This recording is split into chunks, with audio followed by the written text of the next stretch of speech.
Good morning po sa inyo lahat.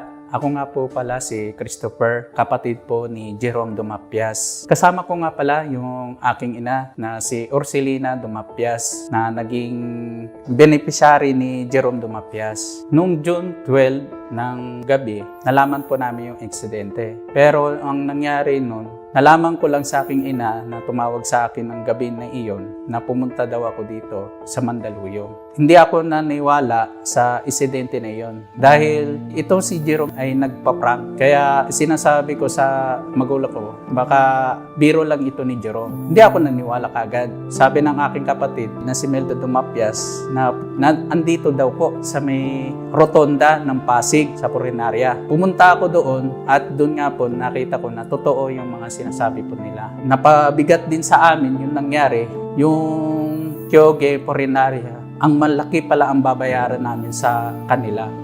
Maabot po sila ng 130 package na po yung lahat.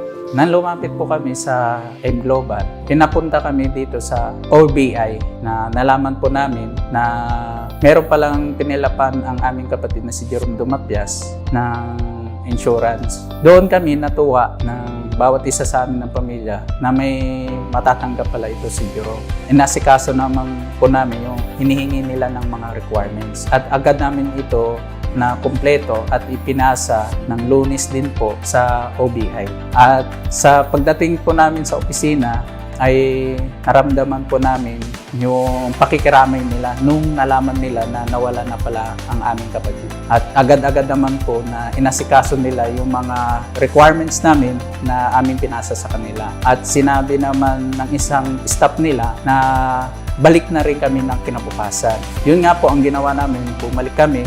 At pagkatapos, Wednesday po namin nalaman na nagkaroon na daw ng cheque. Nung pumunta kami ng Thursday, nalaman namin, times 3 pala. Kasi ang nasa isipan ko lang namin na isa lang nakuha ni Jerome. Yung pala, pinilapan niya na 3 coverage pala nakuha niya. Kaya natuwa po kami sa pangyayari na yun. Mababayaran na namin po yung halaga ng hinihingi ng Purinarya. Pasalamat ako na bilang magulang, biglaan ang pangyayari, nakatanggap kami sa ganun na halaga. Nung panahon na yun, kung saan kami makakakuha ng pera para mapaayos siya. Kasi walang-wala kami nung time na yun.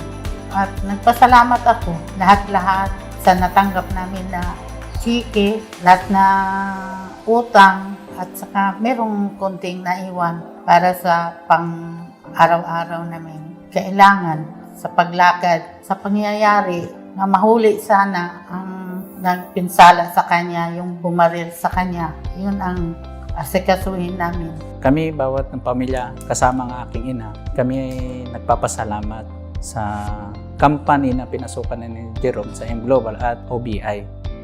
Maraming salamat sa Orbis Victos International nakatulong sa amin.